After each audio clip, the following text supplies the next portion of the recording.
낯설다는 말은 전에 본 기억이 없어 익숙하지 아니하거나 사물이 눈에 익지 아니한 것을 말합니다.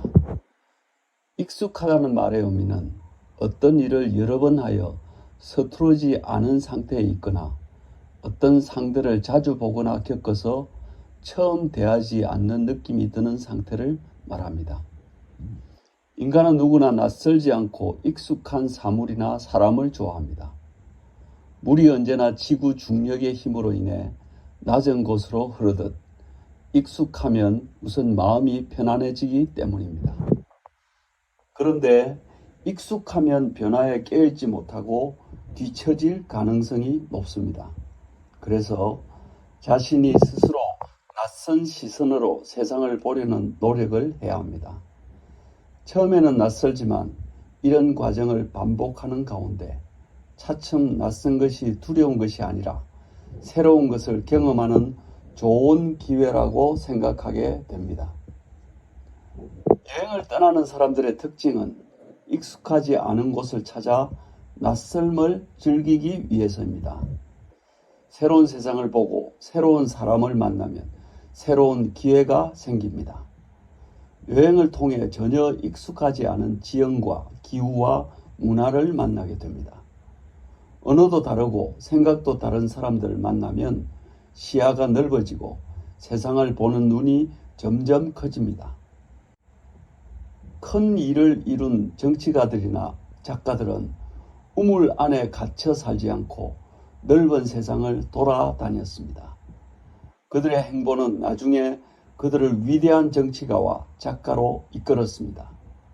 1934년 중국의 마오쩌둥은 9만 명의 홍군을 이끌고 368일 동안 9,600km를 걷는 대장정을 마치고 중국 통일의 영웅이 되었습니다. 마지막까지 완주한 홍군이 겨우 1만 명이었다고 하니 얼마나 목숨을 건 험난한 여행이었는지 쉽게 짐작할 수 있습니다. 그는 이 대장정을 통해 민심을 얻고 결국 중국을 통일합니다. 독일의 작가이며 철학자인 요한 볼프강 폰 괴테는 이탈리아 여행을 통해 그의 천재성을 일깨우고 삶을 획기적으로 변화시킵니다. 그는 자신의 이탈리아 여행의 의도를 육체적, 도덕적 폐해를 치유하고 참된 예술에 대한 뜨거운 갈증을 진정시키는 것이라고 밝혔습니다. 이쯤에서 우리는 우리 자신의 상태를 점검해 볼 필요가 있습니다. 나는 혹시 익숙한 것에 도취되어 있는 것은 아닌가 점검해 보아야 합니다. 새로운 것에 호기심이 없다면 벌써 익숙한 것에 안주하고 있다고 보면 확실합니다. 필자가 만난 사람들 중에는 새로운 사람을 만나기를 꺼려하는 분들이 있습니다.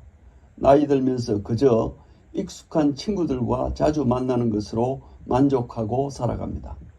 하지만 세상은 엄청난 속도로 변해갑니다. 이런 변화는 그것을 싫어하는 사람에게는 고역이 될 수밖에 없습니다. 따지고 보면 우리 삶은 그 자체가 낯설의 연속입니다. 낯선 곳에서 태어나서 세상을 알아가고 낯선 사람과 만나 결혼하고 낯선 자식이 태어나고 한 번도 가보지 않은 낯선 곳으로 결국 돌아갑니다. 아무리 애써 낯설음을 외면해도 우리의 삶에서 낯설음을 떨쳐버릴 수 없습니다. 그렇다면 관점을 바꿔서 차라리 낯섦과 친숙해지는 것이 낫지 않을까요? 필자는 2018년부터 낯선 사람 만나기 이벤트를 하고 있는데 지금은 시즌 7으로 격주 토요일 낮에 합정역 그릭조이에서 그리스와 지중해 문명 여행에 관한 강의를 듣고 낯선 그리스 음식을 즐기며 낯선 사람들과 대화를 합니다. 필자는 이렇게 낯설미 이제 익숙해졌습니다. 시즌 7도 어느 정도 익숙해지면 다시 시즌 8으로 변화를 모색해야겠죠. 아무도 강요하지 않지만 스스로 낯선 삶을 살아가려고 노력하고 있습니다. 낯선 시선으로 세상을 바라보면 모든 게 새롭습니다.